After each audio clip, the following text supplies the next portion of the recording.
While there are some people who may be concerned about the origins of Halloween and its focus on blood, death, horror, and the occult, to millions of youngsters across the nation, it has been adopted as a time to pursue scary fun. It is an opportunity to dress up in ghoulish or fanciful costumes, to engage in the fantasy of being a witch or a vampire, ghost, or devil. Eager trick-or-treaters solicit candy door to door or bob for apples at Halloween parties. Others brave haunted houses and horror movie marathons, while the more daring visit cemeteries at midnight, play with Ouija boards, and hold seances in an effort to contact spirits of the dead. One of the biggest promoters of Halloween is the public school system. School-sponsored Halloween-themed activities often include dances, costume contests, carnivals, and arts and crafts projects. Education officials admit that more effort is usually put into the celebration of Halloween than any other holiday, including Christmas and Easter. Is the stimulation of a child's sense of fun and fear all there is to Halloween, or is there more? For many entrepreneurs, Halloween is big business, a major promotional event used to bring in billions of dollars worth of revenue.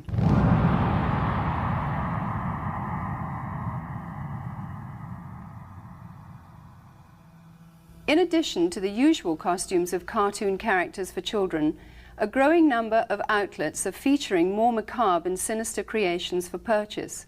This one well-known department store chain will sell more than $500 million worth of Halloween paraphernalia this year. And that doesn't include revenue from the sales of trick-or-treat candy. Costume shops such as this one are able to stay in business year-round as a result of the tremendous sales and rentals they receive during the Halloween rush. Farmers also view Halloween with an eye toward making big profits. Pumpkins are a traditional Halloween accessory used by households nationwide as jack-o'-lantern decorations.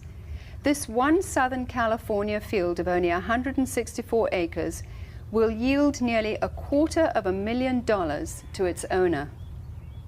Halloween is manipulated by the promoters of horror movies and videos as a major marketing opportunity.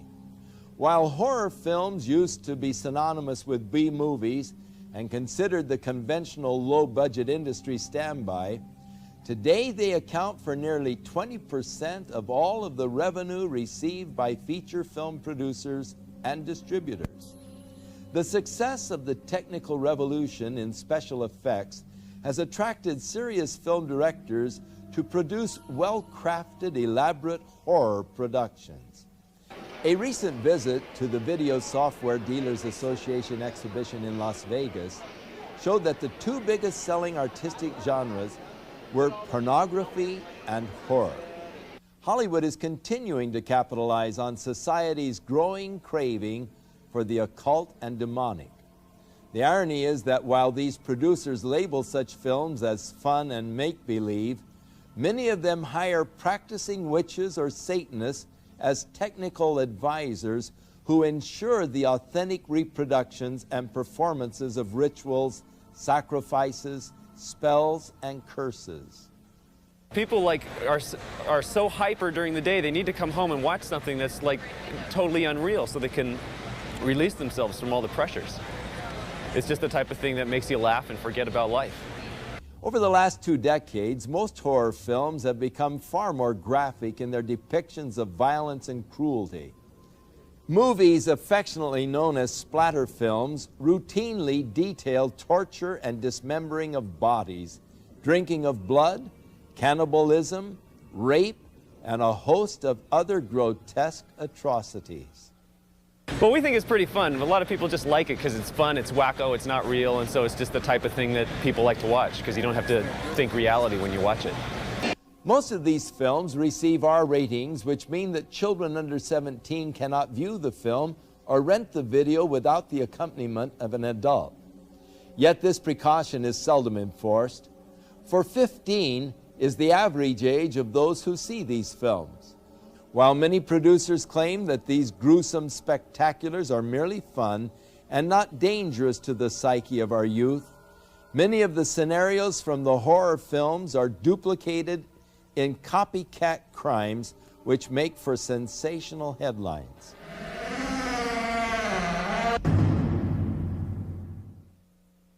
Glenn Hobbs was initiated into a satanic coven as a child by his grandfather and continued participating for many years. I recently asked Glenn about his involvement and the importance of Halloween to the occultist. Well, my involvement in satanic worship was, I was involved in it as a child. Of course, I was a generational Satanist, what they call a generational Satanist, and what that means is that my family was involved in it and their family before them. Now, my earliest rememberings of Halloween and some of the things that were involved was, it was a very dark time for me as a child. Glenn, could you tell us about your involvement in any rituals at Halloween as a child? There was another little girl that was involved in the occult with me, and her name was Becky. Now, Becky was a different type of child. She was blessed to be a sacrifice. I was being blessed to be a high priest, where she was being blessed and born into the coven there to be a sacrifice.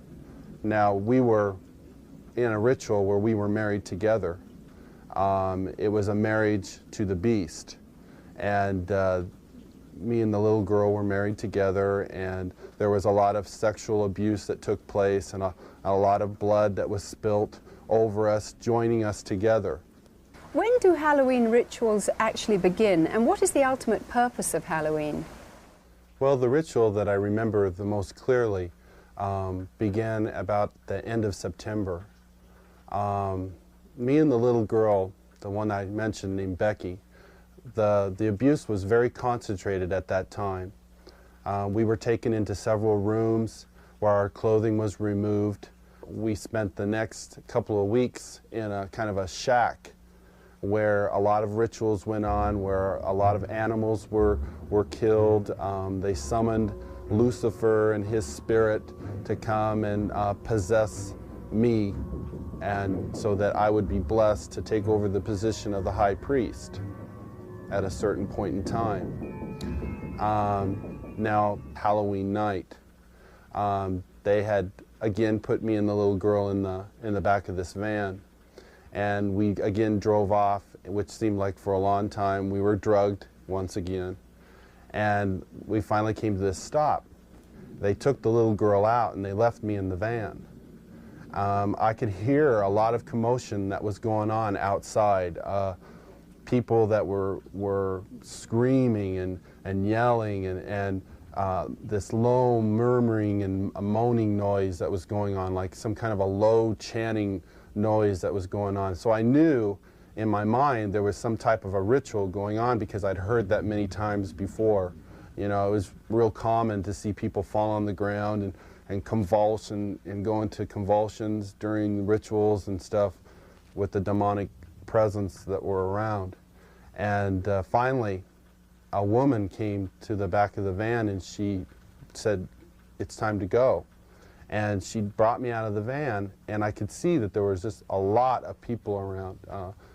Some were dressed in dark brownish kind of robes with hoods over them. They took me up and they led me up to this stone altar. And I remember I saw the little girl, and she was on the altar.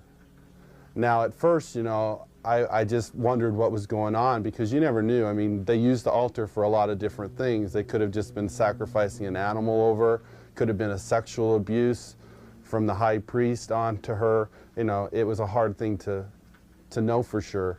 Well, they ushered me up to the altar, and I could see that they had bound her feet. They had her feet spread apart, her legs, and they had bound them to the ends of the altar, and they had taken her arms, which were laying out this way, and roped them to the altar, which had little kind of like hooks, which they could bind the ropes around. And she was really white. I remember seeing her, and she was just real pale and real white. and I noticed that they had slit the bottoms of her feet and her wrists, and they were taking the blood that was running out of those areas and putting them into chalices and passing those cups around to different people who were partaking of her blood. Then the high priest, he took the athame, or the ritual knife, and he picked it up and he put my hand on it, and then he forced it into her chest. So when I think back on Halloween, you know, over that period of time that happened, you know, that was the climax event, Halloween night, where they killed that innocent little girl. And this is something that's happening every Halloween. That's not just an isolated event. I mean, there are children all over the world who are losing their lives during Halloween night, and yet we, as a society, we go out and celebrate it, and we go door to door and we ask for candy, and it's a big celebration to us. And I think it's quite ironic how one group of people are thinking it's fun and another group of people are taking human life, and yet they don't, you know, there seems to be this wall and nobody wants to face the facts of what's really going on. Today, reports from all over the world show a growing concern over the mushrooming attraction towards the occult. Heinous crimes connected with the occult, according to police, are reaching epidemic proportions. Halloween is the time when community service organizations warn that children and animals are most likely to be abducted. Glenn, you've now been a Christian for some time. What is your reaction when you see Halloween celebrated by people? Whenever Halloween time starts coming around, about the 1st of October, you go into the stores, you see the costumes, you see the mother with her little girl putting the witch's hat on her, and the little boy getting excited about getting the devil mask, and you see the candy, you see the Halloween pumpkins, you see people decorating their houses with skeletons and all these symbols of death. You know, it only serves to bring back horrifying memories to me. Memories of death, memories of children being so abused, so ripped of everything, their character, all in the name of Satan. If a person could really stop the next time they go into that store and realize that there are children who are going to lose their life because people are taking this a step further. There are people out there who don't just celebrate Halloween with trick-or-treat candy. This is a religious holiday to them. This is something that is holy and sacred, and they are taking innocent human life. I can't say, go ahead and have Halloween fun. It doesn't matter if you're participating in Halloween, even if you're not a Satanist, you know, if it's just for fun. No, because these Satanists are using this as a smokescreen. Glenn, you said that Halloween is a religion of Satan. What do you think when you see churches and Christians celebrating Halloween?